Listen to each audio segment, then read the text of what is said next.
Hello, welcome back to the Football Forecast, and it's a topic that everyone loves talking and mainly moaning about, so we're going to join in. It's VAR and refereeing. Certain things have changed during this World Cup, and we will come to that in a second, but VAR in general, the refereeing in general, have you been happy? I don't think anyone's ever always happy, and when things go in favour of the side you're supporting, you're happy, and when it doesn't, I think this tournament's reflected VAR in its entirety in terms of it's inconsistent. It is human beings making decisions at the end of the day. What I have liked is sometimes referees going to the screen and not going with the VAR decision and actually making their own mind up, which has been refreshing. But then I suppose where fans get frustrated, especially people who are watching this show, people who are England fans, the game against Iran where Harry Maguire gets rested down to the floor and doesn't get a penalty, and then John Stones obviously pulls someone's shirt and the penalty's given, and it's just like, where's the consistency? And I think that's people's biggest issue. But my view on VAR is it's never going to be consistent because this is a matter of opinions. We could all watch something 15, 20 times and have different opinions on it. So people are always going to be left unhappy with it. But I think generally overall, I'm not being too dissatisfied with the VAR. I just think we need clarity. This is what everybody has been asking for. Can we get a definitive understanding for the rulings and how VAR is going to impact this game? Because even sometimes players motion into referees, can you go and check it? Can you go and check it? And referee's like, I won't. And all this time we can see the monitor come down or the graphic come up saying, check in progress. So it's like, sometimes even you can see the referee and you feel sorry for the referee sometimes because even they're left out of the loop and their communication is clearly secondary that's being passed on to them. So it's like we need to understand, is VAR supporting the referee or is the referee supporting VAR? And once we have that definitive sort of role and responsibility and rank, then we can understand as fans how to address it, because it's still so up in arms. And the inconsistency you just spoke about in the England versus Iran game is just like, I'll be honest with you, the first one, the Harry Maguire incident, was more of a penalty than the actual one that John Stones committed. But do you think they probably saw that at half-time and said, that probably should have been a penalty, let's be tighter in the second half? And so they tried to like almost, basically two wrongs to try and make it right, resulted in... I think it's emotion. I think emotion is sometimes factoring into some of these decisions. And I won't try to go through everything, but I even think about the incident we had in Canada had a penalty. There's no two ways about it. There was a foul that was given inside of the box. It should have been given, and Canada had a penalty. And you're thinking to yourself, is the referee playing emotion? Is he playing the situation? Is he playing the bigger team? There's been so many upsets that's already happened. For there to be a check that was done, as we saw the graphic come and it still not be given, I think to myself, if that was the other way around, would Netherlands be given that penalty? Yeah, I completely agree in terms of it is based on emotion. And that's why the best captains, again, this is the dark arts of football, are in the ears of the referee being like, check it. Because ultimately you want to win football games. And if you know these referees are human beings, I know it's virtual assistant referees, but like they're human beings making decisions. And if you put enough pressure on the on-field official, they are going to check certain things that they probably wouldn't have checked before, or they can affect the game in certain ways. One thing I will say about VAR, which was positive, was the Saudi Arabia Argentina game with those three offsides. I think previously one of those 3 goals gets given, and we're talking about a completely different story. So VAR works in that sense when it's definitive, when it's even offsides are not definitive because we talk about the thickness of lines, but that is an example of technology working well. The other things that we're talking about is an example of technology failing the game. I don't see. My thing is, I agree completely that the offside is it's black and white. Yeah. Like, there's no way someone can say that was onside when someone's blatantly offside. I think the Colombia game, yes, where like as fans we were going, I think the immediate reaction was, oh, here we go. But then when they showed it back again, you saw that actually he was slightly offside, and by the rules, the t-shirt rule, which I think is ridiculous, but the t-shirt rule for that particular goal worked. I think the other things where it's like potentially a penalty, and it's what you said earlier, someone somewhere is sat there judging that on what they think is a penalty. Fact. And then when they take him out and put someone new in, that person might not think that is a penalty. So then the follow-up, this is where I think the inconsistency comes in, whereas I think it's a lot easier for like offsides. I just feel like VAR has this sort of white-hot light on it all the time now, that when something happens in a game, players start acting up, managers start acting up, and then people go, that wouldn't have happened if VAR wasn't there. I think if VAR, like you just said, didn't exist, we'd have more mistakes in this World Cup so far. Yeah, and I agree with you 100%. So we can see the technological advancements and how it's actually enhancing the game. But the other element is, as fans, sometimes I just want the raw emotion. Yeah. Sometimes part of the game is understanding that, you know what, the referee might not see that.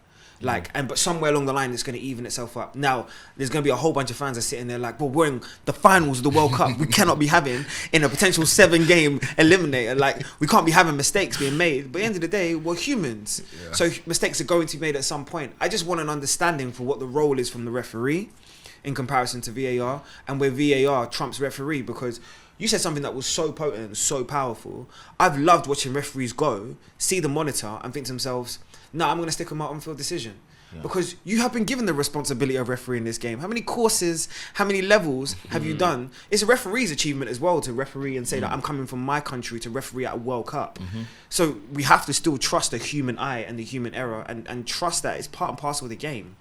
I think like the example of that was Denmark versus Tunisia, where the handball was given in the last minute and the referee went and checked it. It's like, nah, it's not handball. And that was a bit refreshing. And you saw the Tunisian players celebrate. It's like, yo, that felt good. Even if you do think it was a handball, it's like, now the referee's like gone to the screen. He's made his own decision. And it's quite empowering. Even though the game ended 0-0, we probably would love to see a goal in it. But like that's what you'd like to see when you know somebody's actually making a clear decision rather than this faceless person in the booth somewhere that you don't know what's going on. So VAR, there's going to be peaks and troughs. And like you say, there's always a white hot light on it, and people aren't going to be happy with it. I do worry a little bit about VAR, where like the Maguire incident happened, and then of course Iran go and get a penalty. There has been a lot of penalties from these corner situations.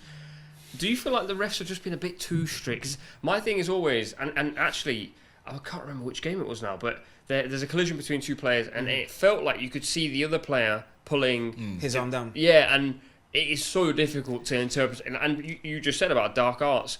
A lot of players do that. As soon as you know someone's holding on to you, you go, ref, he's holding on to me. Then you know the ref's looking. You lean into him. He's kind of trying to get out the way. Arms go up straight and away. Everyone's down. Of course. And the problem is, you're going to get that in every single sporting activity. You're going to get someone who's going to be able to say the difference between sportsmanship and gamesmanship, right? How can I utilize the rules to my advantage? And what you just highlighted is the problem that the referees now have because of the precedents they've set of saying that any sort of contact in the box or any sort of tugging of this and that, then it's a penalty immediately. I'm telling you now, ask anybody that's played at any decent level, it's virtually impossible to mark someone from a corner and not have your hand or some sort of physical contact with them, because you're talking about a human being that knows where they're going and you're anticipating where they're going. So it's that thin line, right? You want referees that understand the difference between an actual impeding of a player and two players that's being physical. They need to understand that. So here's a question then. So I don't think the Maguire one was not a penalty, but Maguire and the defender are sort of like clawing on each other, holding each other, whereas Stones actually isn't holding the play. He's holding his shirt. He's actually making no genuine attempt to play the ball. He's actually going, I just need to get you to the ground so you don't go near the ball. Whereas Maguire and the defender were sort of like, let's have a wrestling match. Yeah.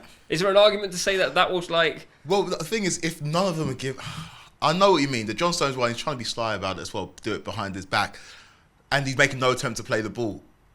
But if you're not, the Maguire one, he's being wrestled to the ground. The defender's not making any attempt to even play the ball, look at the ball.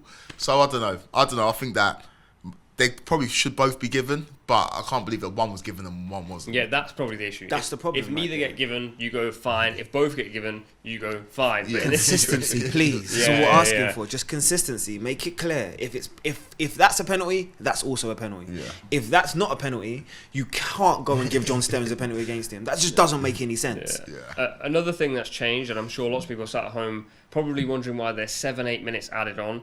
So legendary goalkeeper Colina, who's currently UEFA's head of referees, he said that in the Premier League, and this is statistically true, the ball is in play for an average of 55 minutes, which is not a lot.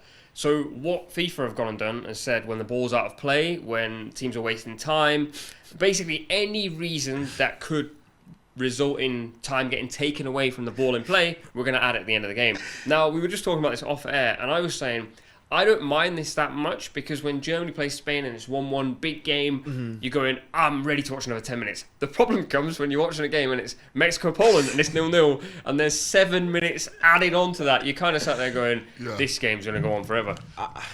Well, I feel like it's crazy because Colina is just one of these legendary referees that if you make cover of a PlayStation game, you're a legend in my eyes. Especially Pro Evolution. And so, like, you feel like if Pro Evo at that time... Rambo knows. That was the game at that time. that was the game at that time. So, I feel like the game is in safe hands. If he says something, or he says jump, I'm going to jump, because he was the best referee.